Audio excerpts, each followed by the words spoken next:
Hey, what's up, everybody? It's Charles the Bands, and welcome you guys to another episode of the DREAMERSPRO show, where we cover everything from sports, hot topics, classic debates, entertainment, and we give you guys a fresh perspective on things and how we see them. So today we got a great show for y'all.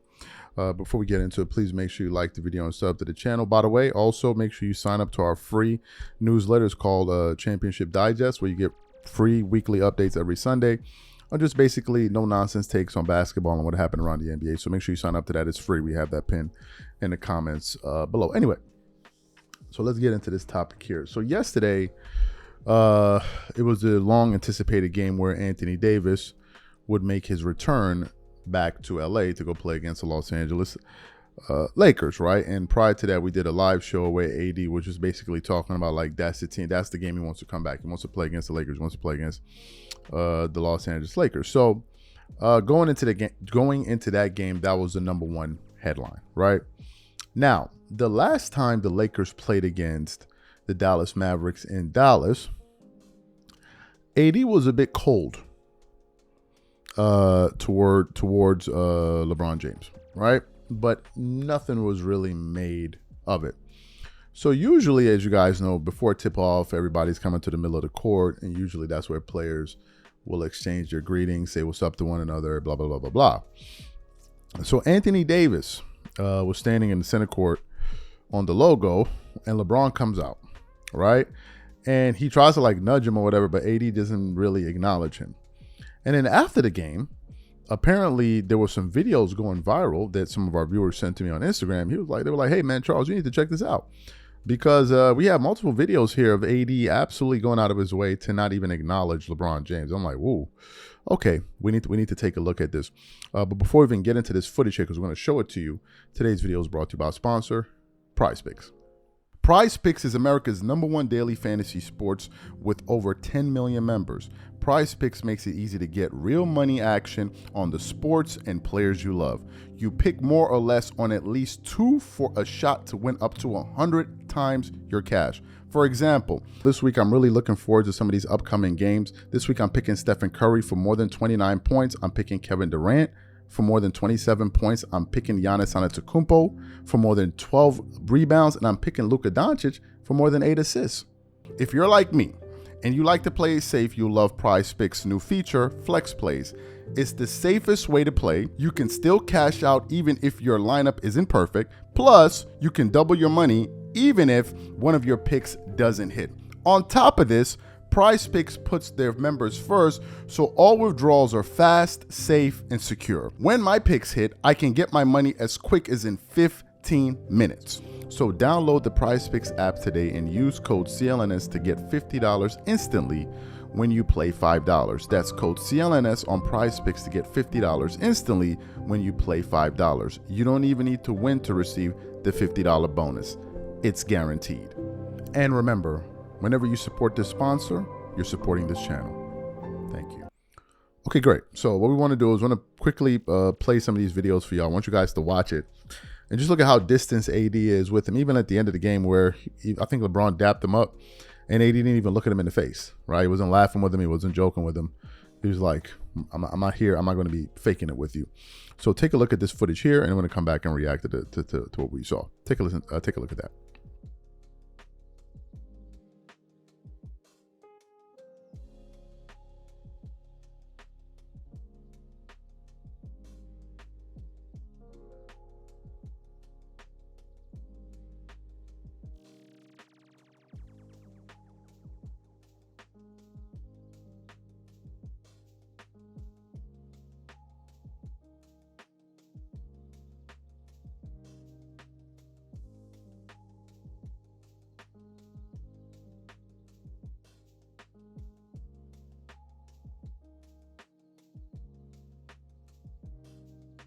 Excellent. So you saw it. What are my thoughts about this?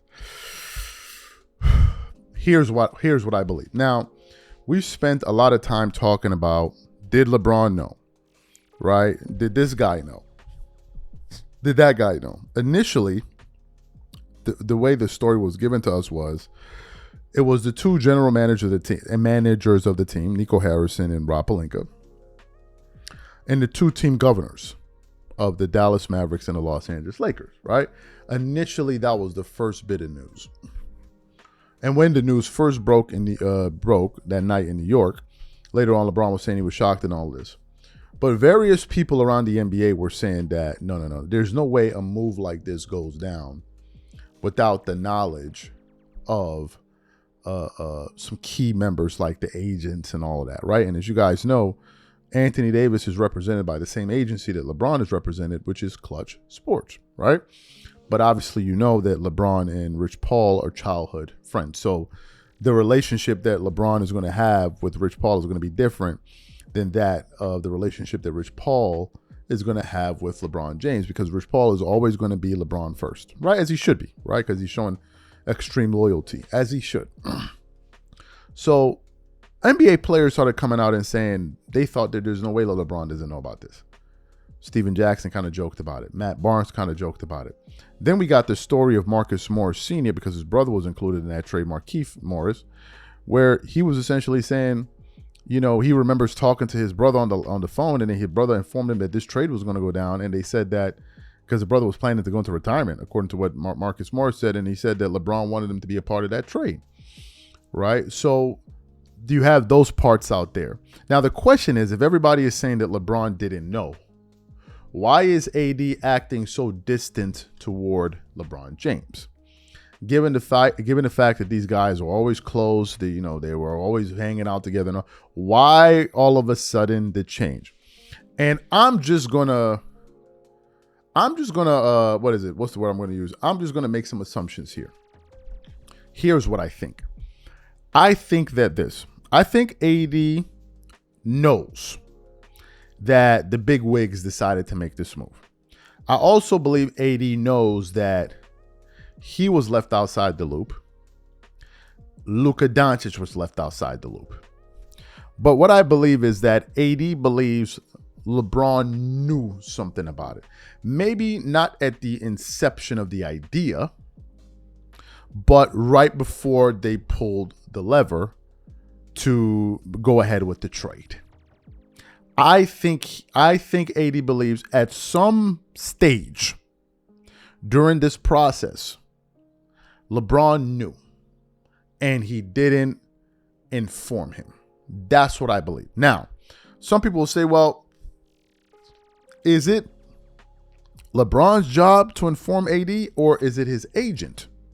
Well, that goes back to my original point, which is, if it comes time to pick sides, Rich Paul is always going to side with LeBron James, right? As he should. So Rich Paul can then come out and say, hey, look, I didn't know anything about it. I knew nothing about it. Absolutely nothing about it whatsoever. But that could be what he says publicly. Behind closed doors, it could be something else. And what I think AD was bothering him is that he feels that somewhere along the line, LeBron had something to do with it, that he didn't inform him, because AD was absolutely blindsided. I even went back today and rewatched the video when he was first being interviewed in Dallas after the first comments he made after the trade, and he gave me the he said the play-by-play. He was essentially about to watch a movie with his wife, and then he had congratulated the team after the win against New York City.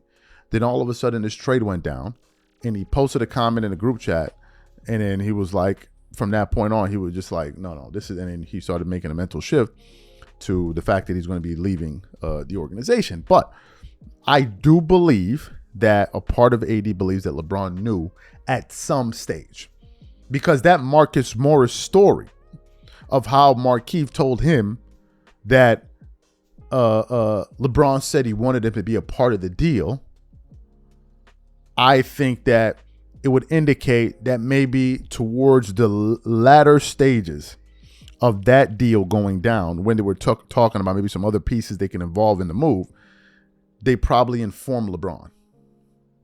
And maybe that's the part that AD is probably suspicious about, or he knows about, because these guys used to be super, super cool. And now all of a sudden AD doesn't even acknowledge him.